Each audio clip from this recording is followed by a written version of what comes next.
लोकसभा चुनाव के बाद पहले चुनावी परीक्षा के नतीजे आ रहे हैं। 7 राज्यों की 13 विधानसभा सीटों पर हुए उपचुनाव के नतीजे आ रहे हैं। इंडिया गठबंधन का परचम लहराया है।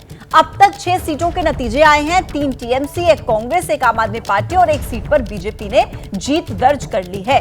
यानी कि 13 सीटों में से अगर 6 के नतीजे अगर आप देखेंगे तो यहां पर इंडिया गठबंधन किस तरीके से जीतता हुआ नजर आ रहा है, अपना परचम लहराता हुआ नजर आ रहा है। 6 सीटों के नतीजे अभी तक सामने आए हैं। 3 सीटों पर टीएमसी, 1 पर कांग्रेस, 1 पर आम आदमी पार्टी और 1 सीट पर बीजेपी ने जीत दर्ज की है।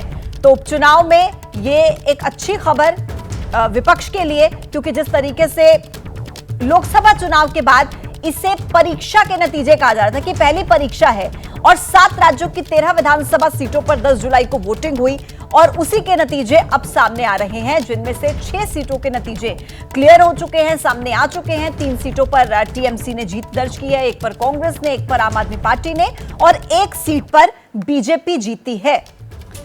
तो देख लीजिए 7 राज्यों की 13 में से 6 सीटों के नतीजे और उसके बाद जश्न का माहौल किस तरीके से जश्न मनाते हुए यहां पर नजर आ रहे हैं कार्यकर्ता, नेता, क्योंकि बंगाल की चाल में से 3 सीटों पर टीएमसी अभी तक जीत चुकी है।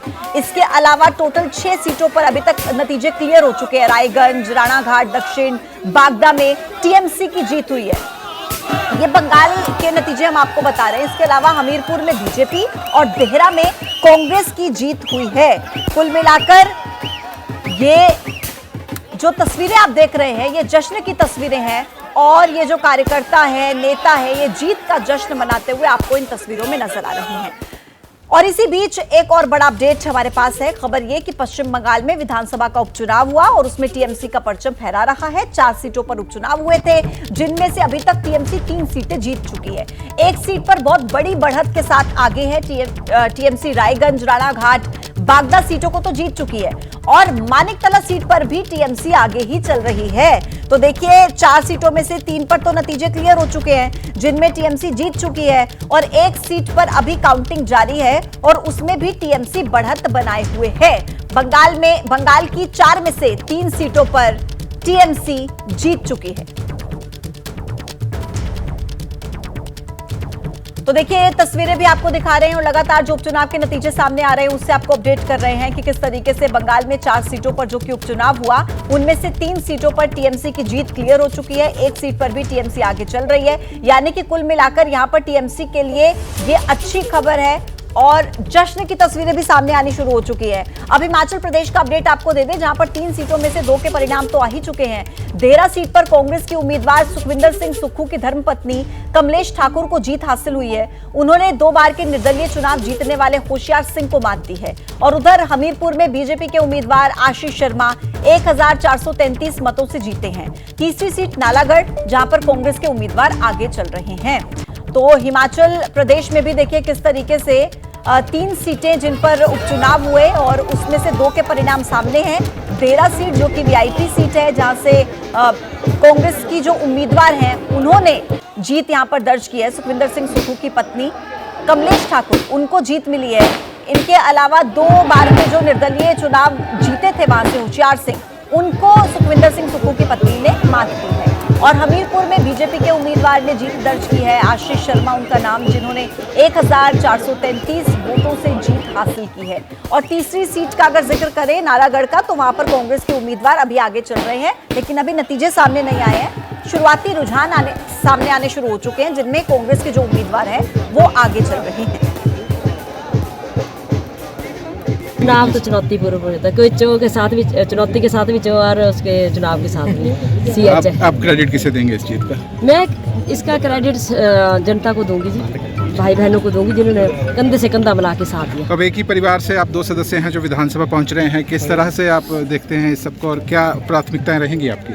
देखिए जी, उनका मतलब कि सीएम साहब की अपनी ड्यूटी है, मेरी अपनी ड्यूटी है अपनी देहरा के प्रति, तो अपनी अपनी ड्यूटी निभाएंगे हम। तो कुल मिलाकर देखिए जो नतीजे सामने आ रहे हैं ये अच्छे संकेत कांग्रेस के लिए नजर आ रहे हैं यहाँ पर, क्योंकि 3 में से 2 सीटें अगर देखी जाए, 1 पे तो नतीजे आ चुके हैं जिसमें कांग्रेस के उम्मीदवार की जीत हुई है।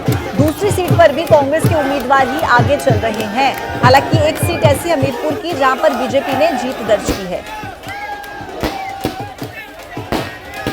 हिमाचल की जनता ने जनबल का साथ दिया और धनबल की पराजय हुई। और मैं दावे के साथ कह सकता हूँ ये जनता की जीत है, भगवान के आशीर्वाद से, देवी देवताओं के आशीर्वाद से।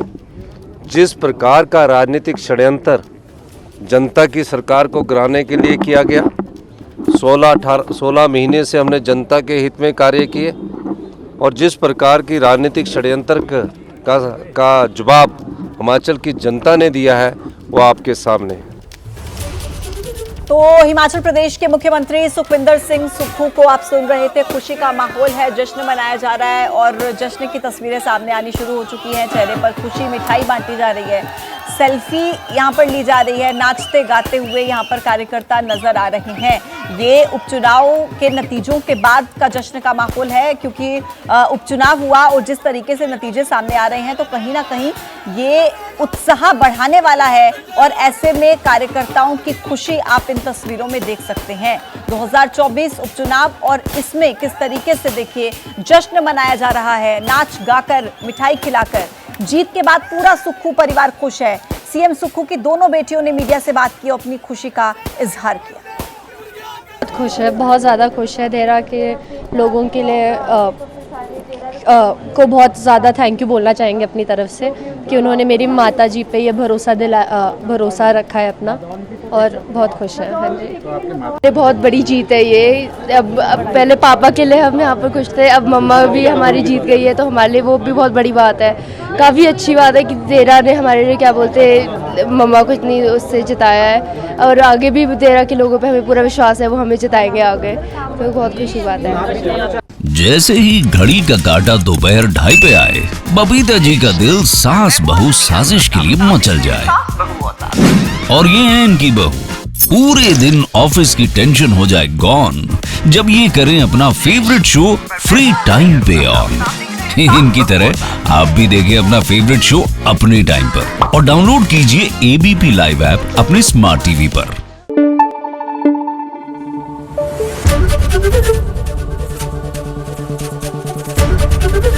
ABP न्यूज आपको रखे आगे।